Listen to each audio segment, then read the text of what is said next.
여기 밀렸어요. 여기 밀렸어. 좋아요. 형 왼쪽으로 조금만 더 밀지 말고. 어차피 이쪽 보실 때는 충분히 뒤로 좀만 더 붙어라.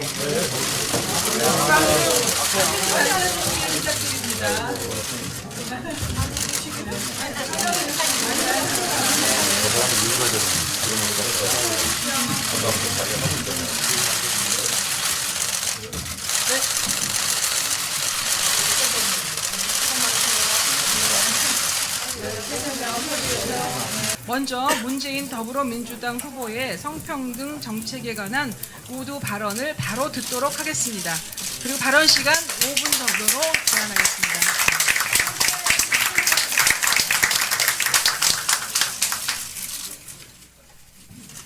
예, 우리 한국 여성 단체를 이끄는 우리 지도자 반갑습니다.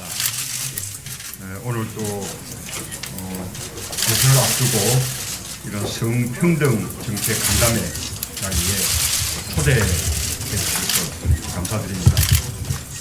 저의 여성 정책과 성평등 정책에 대해서 설명을 드리고 또 진솔하게 서로 소통하는 자리가 되기를 기대합니다.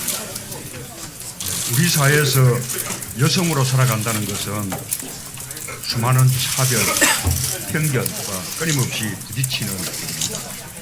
단지 여성이라는 이유만으로 저임금, 유리천장, 경력 단절, 여성 혐오 같은 온갖 불평등과 마주해야 합니다.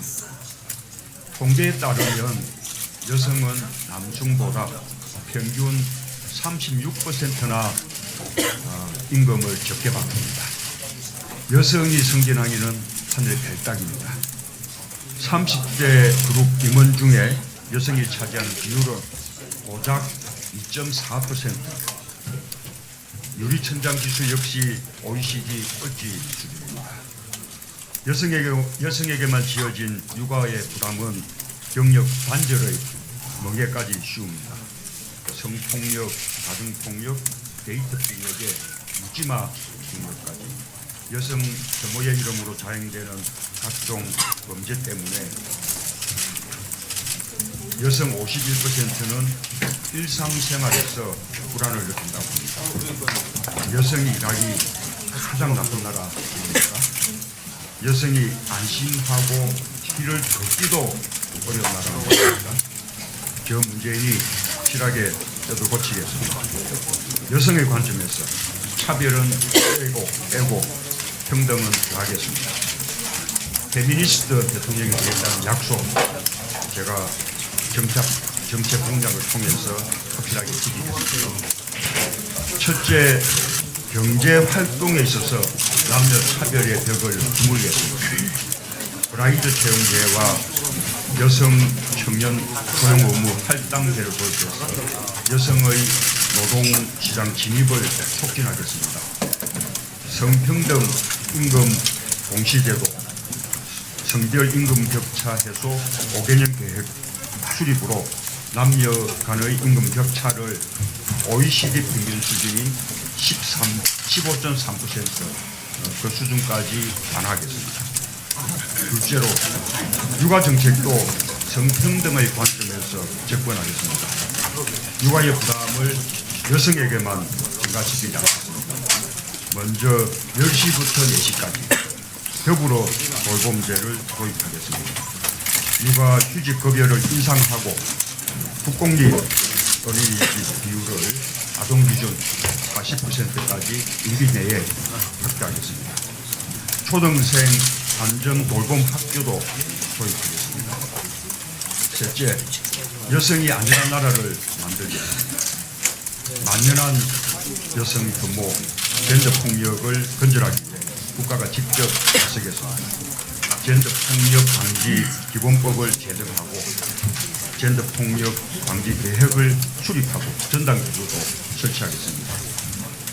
아울러 이 자리에서 한 가지 더 특별한 약속을 드리겠습니다. 사회 모든 영역에서 여성 대표성을 강화하겠습니다. 임기 내에 단계적으로 남녀 동수 내각을 실현하겠습니다. 공공부문이 앞장서서 유리천장을 타파하겠습니다. 저 문재인이 꿈꾸는 새로운 대한민국에서 차별과 배제, 편견은 존재하지 않을 것입니다. 성평등이 모든 평등의 출발점이라는 다음으로 자유롭고 공정한 나라를 만들겠습니다. 성별이 아니라 능력과 열정으로 평가받는 나라를 만들겠습니다. 여러분이 저 문재인의 손을 잡아주시기 바랍니다. 정권 교체로서는 가능합니다. 그의 손을 잡아주시면 가능한 일이라고 제가 약속드립니다. 함께해 주십시오. 감사합니다. 네, 감사합니다. 우리는 남녀 임금 격차 해소인데 후보님께서 모두 발언에서 노동시장에서의 차별 문제를 아주 소상하게 말씀을 하시고 심지어는 OECD의 평균인 15.3% 수준까지 줄이시겠다고 미리 지금 공약을 말씀하셨습니다. 여성계하고 이렇게 소통이 된 거에 대해서 굉장히 기쁜 마음이고요.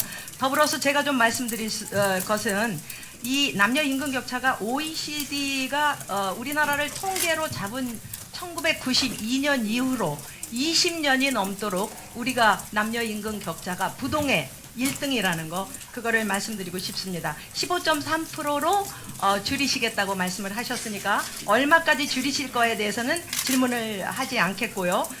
이것을 달성하기 위해서 어떤 획기적인 조치를 취하실 것인지를 말씀해 주시기 바랍니다. 네, 감사합니다. 질문을 먼저 쭉 듣고 나중에 한꺼번에 말씀하시는 걸 하겠습니다. 두 번째 질문은 한국여성유권자 서울연맹 회장이신 이섬숙 회장께서 남녀 동수 내각에 대해서 질문하시겠습니다. 네, 조금 전에 말씀해 주셨는데 일단 남녀 동수 내각 추진에 대한 의견은 잘 들었습니다. 그런데 지금 현재 잘 아시지만 캐나다가 50%인데 비해서 우리나라는 17%, 여성 장관은 단 한 명뿐입니다. 이런 다원화된 우리나라 사회의 구성을 반영하기에는 턱없이 낮은 숫자이고요. 그다음에 국정 운영은 국정 책임자의 그런 의지가 정말 중요한데 특히 여성 정책이나 여성 이런 대표성은 국정 책임자의 의지가 정말 중요합니다. 남녀 동수 내각 추진에 이어 장 차관의 정확한 남녀 동반제를 제안합니다. 그리고 저희 단체에서는 내각을 추진할 양성평등, 그 남녀 그 비율과 그 다음에 여성 의원 비율의 적정선을 숫자로 이 자리에서 꼭 약속해 주시기 바랍니다. 예, 고맙습니다. 세 번째 질문입니다. 한국 YWCA 연합회의 김은경 성평등위원장께서 여성폭력 해소에 대해서 질문하시겠습니다.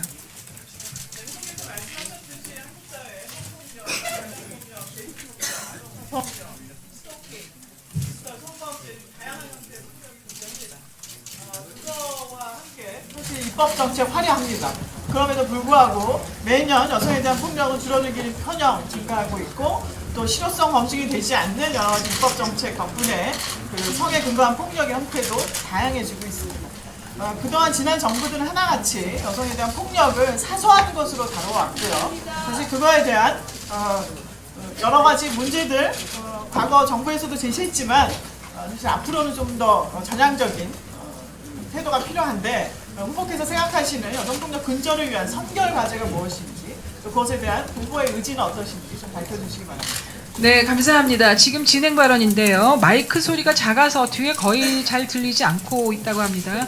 문 후보님의 그 모두 발언이 굉장히 주옥 같은 말씀이 많았는데 안 들렸다니 정말 너무 안타깝습니다. 진행팀에서 조금 마이크 음향을 조정해 주시기를 부탁드리겠습니다. 다음에 네 번째 질문입니다. 한국여성민우회 상임대표이신 김민문정 상임대표께서 여성 생애주기별 1인 가구 지원에 대해서 질문해 주시겠습니다. 네, 1인 가구의 비율이 27.2%입니다. 기본적인 가구 형태라고 여겨지는 4인 가구보다 많아졌는데요. 앞으로 1인 가구의 증가는 계속될 것으로 전망되고 있습니다. 이는 국민들의 삶의 방식, 태도, 인식이 변화했다는 것을 나타내고요. 또한 한편으로는 가족 중심의 복지제도 시스템의 한계를 보여준다고 생각합니다. 그래서 좀 여쭙고 싶습니다. 후보자님께서는 이런 변화를 어떻게 읽고 계신지 말씀해 주시고요. 구체적으로는 1인 가구라 할지라도 청년 여성 1인 가구와 노인 여성 1인 가구의 현실과 정책적 해법은 다를 수밖에 없다고 생각합니다. 이런 부분에 대해서 구체적으로 어떤 정책적 대안들을 가지고 계신지 구체적인 내용과 수치로 답변해 주시면 감사하겠습니다. 네, 고맙습니다. 다음은 공통의제 마지막 질문입니다. 여성신문사의 이하나 기자가 여성정책 추진 체계에 대해서 질문하겠습니다. 목소리를 좀 크게 내주시면 도움이 되겠습니다. 네, 성평등 정책을 이제 총괄 조정하는 주무부처가 여성가족부인데요. 성평등한 사회를 위해서는 이 성평등 주무부처가 위상이 높아져야 합니다. 그런데 올해 예산이 그 7,122억 원, 그러니까 전체 정부 예산의 0.18%로 굉장히 낮은 수준인데요. 이 비율이 우리 사회 성평등 정책의 위상을 상징한다고 볼 수 있습니다.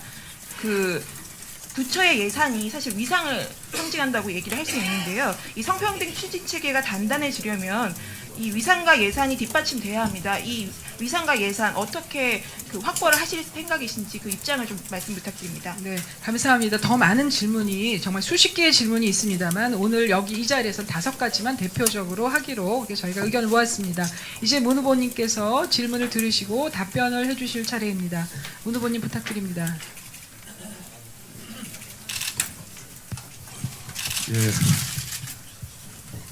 뭐 아주 다들 뭐 어려운 질문들입니다. 사실은 그 질문에 대한 답이 어려운 것은 아니라고 생각합니다. 우리가 매번 선거 때마다 그 답들은 실제 중요한 것은 강력한 실체를 것 같습니다. 그 점을 먼저 전제하고 말씀을 드리겠습니다. 우선 이 남녀 간의 임금 격차는 아까 제가 모두 말씀에는 이 남녀 간의 임금 격차에만 이게 초점을 맞추어서 말씀을 드렸는데 사실은 더 넓은 문제라고 생각합니다.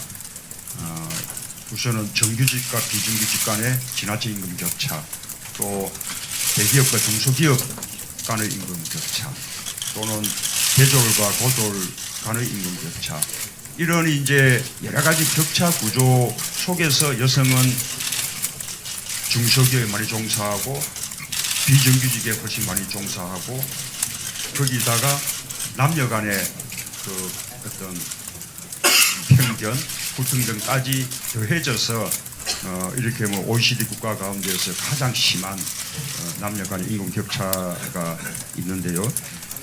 아까 말씀드린 대로 우선은 여성들이 보다 많이 좋은 일자리에 진출할 수 있는 그런 제도가 필요하다고 생각합니다. 그래서 그 방법이 우선 블라인드 채용제, 채용할 때 이력서에 성별, 학력, 학벌, 출신지, 집안 배경 이런 여러 가지 불공정 요인이 될 수 있는 그런 요소들은 다 배제, 삭제하고 오로지 능력으로만 채용될 수 있게끔 하는 그런 제도를 시행하는 것이 중요하다고 생각합니다.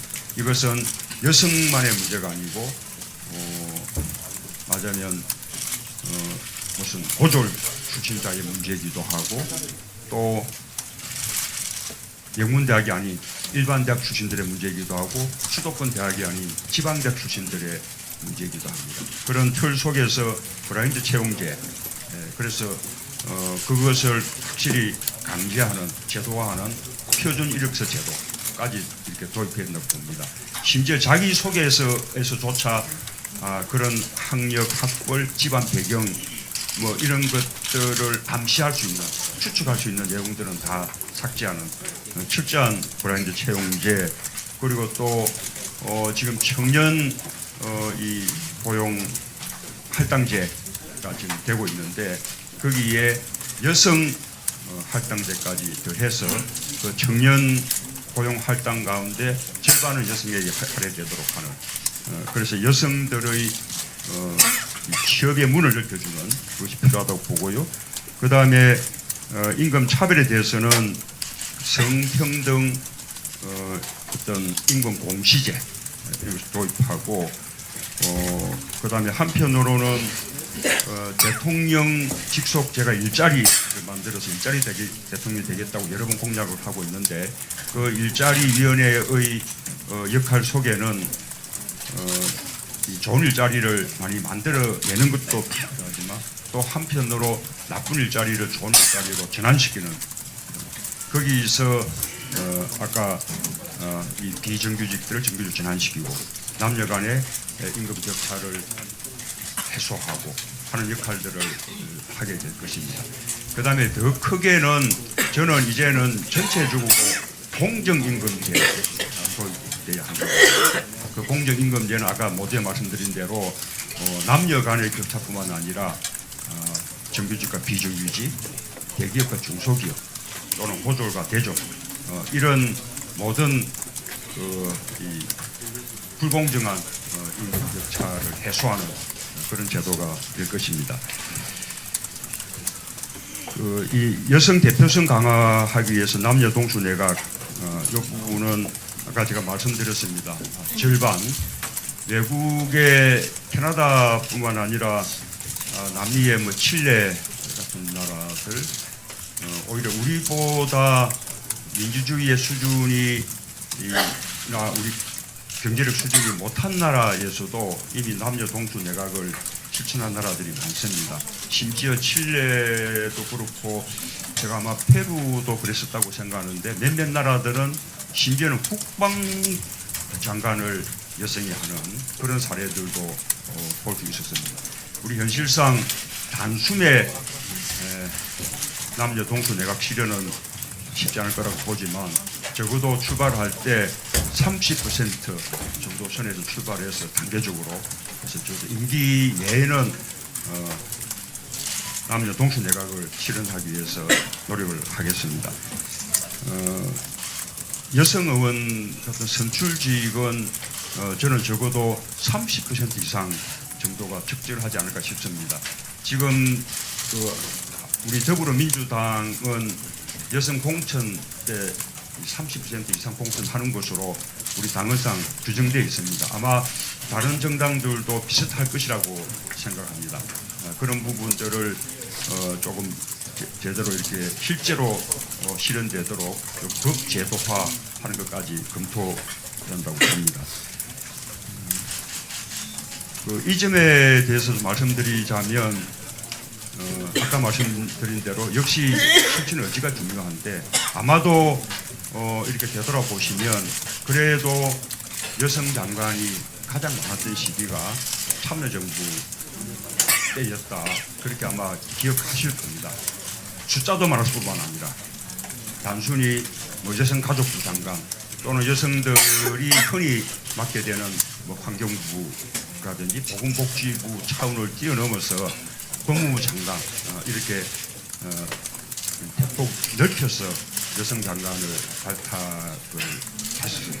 청와대에도 당연히 수석 가운데서도 여성 수석을 저는 민정수석 할 때 민정수석실의 비서관도 법무비서관을 여성으로 그렇게 임명을 했습니다.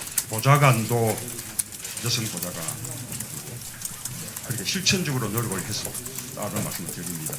그것만으로 충분하지 않았습니다. 그것이 점점 더 이제 발전돼 왔었으면 아마 지금쯤은 훨씬 더 많은 여성 장관이 있었을 텐데 그 이후로 그냥 과거로 되돌아가고 말아서 지금 다시 이제 시작해야 될 그런 이제 상황인데 그 이상의 의지를 가지고 과반 동수 내각을 위해서 노력을 하겠습니다.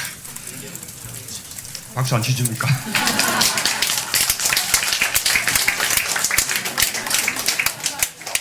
그다음에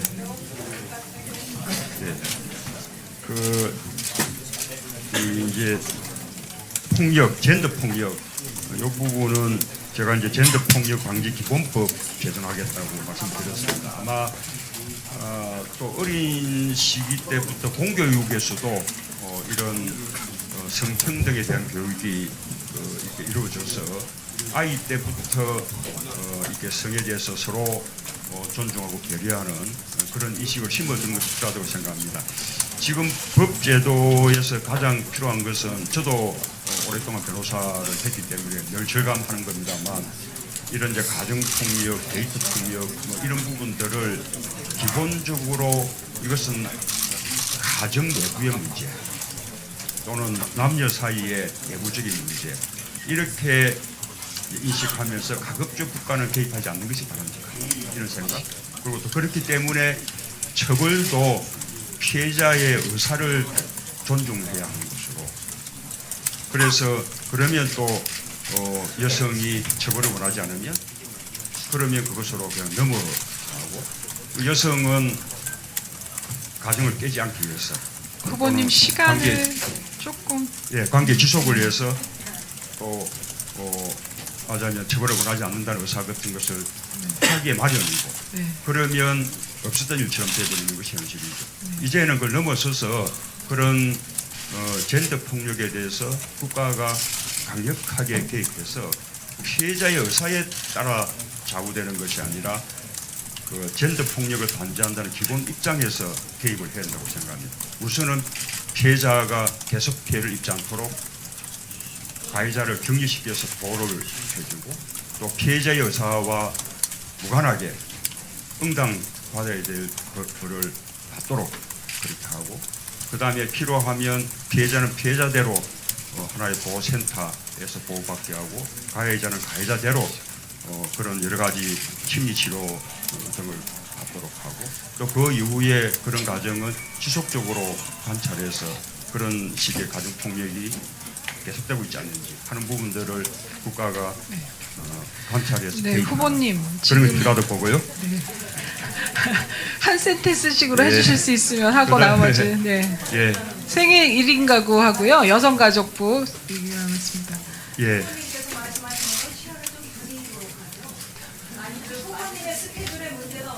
스케줄에 문제가 있어서 제가 말씀을 드리는데 10분 정도 더 써도 되겠습니까? 남윤윤수 의원님? 10분 정도 더 써도 되겠습니까? 예, 괜찮습니다. 시간? 예. 예, 후보님이 괜찮다 그러셨으니까 예. 10분 정도 드리도록 하겠습니다. 네. 그 다음에 1인 가구 문제인데요. 1인 가구가 지금은 이제 전체 가구 중에서 가장 많은 유형의 가구가 됐습니다. 그래서 1인 가구에 대해서 우리가 가장 먼저 기울여야 될 노력이 저는 주거 문제라고 생각합니다. 왜냐하면 우리의 주거는 그냥 4인 가족을 모델로 하는 그런 주거 형태입니다. 공공임대주택을 공급한다 해도 대체로 4인 가구 뭐 이래서 가장 1인 가구 맞춤형 이 주거 정책이 절실하다. 우리 젊은 1인 가구든 또는 어르신 1인 가구든 맞춤형 주거 정책이 필요하고 특히 이제 젊은 이 여성 가구 1인 가구에 대해서는 이 침실 등은 각자 사용하되 또 부엌이라든지 뭐 이런 화장실들은 공동으로 이렇게 사용할 수 있는 그런 쉐어하우스형 주거 임대주택을 많이 마련하는 것이 필요할 테고요.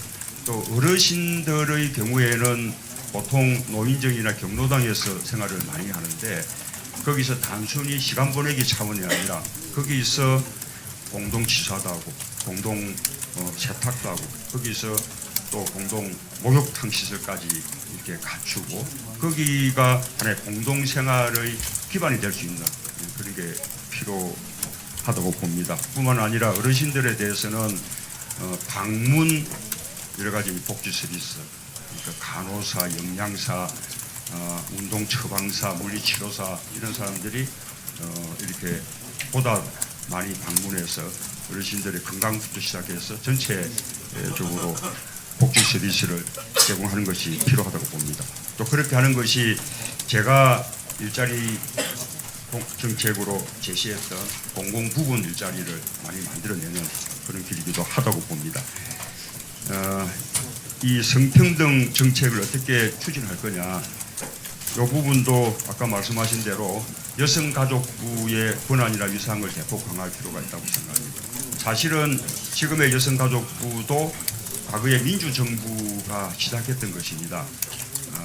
처음에 여성위원회로부터 시작해서 여성부를 만들었고 또 참여정부 때 그것을 여성가족부로 훨씬 더 확대.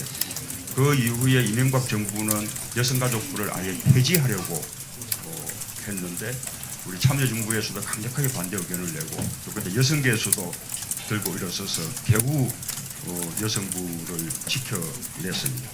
그래서 여성가족부의 기능을 강화하고 그래서 그와 함께 지금 우리의 이 성불평등이 워낙 심각하기 때문에 성평등 사회 실현을 위해서 대통령 직속으로 여성평등위원회 설치해서 이런 성평등 정책 전반을 이렇게 다루는 그런 것이 필요하다고 봅니다. 대체로 질문은 다 답변을 드리는데요. 박수 부탁드립니다.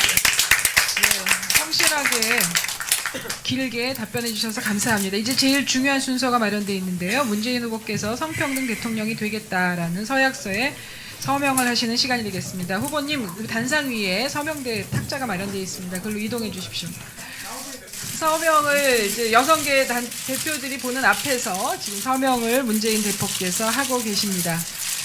서명을 다 하셨으면 그 서명판을 들고 가운데 오셔서 사진 촬영을 하시고